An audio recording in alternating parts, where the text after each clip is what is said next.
कौन बनिया चलची कौन होचे खाइबा को ब्रेकफास्ट रे আজি আজি oats very good that is oats देखा वेरी गुड तमर पसंद दैट इज नमस्कार जय जगन्नाथ सांग मैंने केमती अच्छा भावुचे निश्चिंत भलरे थे गुड मॉर्निंग ये मो सकाळर जलखिया थिला ओट्स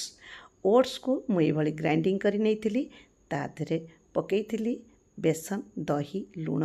आउ जहाँ पनीपरिया थिला गोटे बैटर बने 20 मिनट रेस्ट दे देती फुलवाई छाड़ी देती आउ ताकू जेमती आम इडली रखू से टाइप्र गोटे बैटर बने लास्ट रे बनैबा मु आपे मेकर बनई आपण माने इडली चिला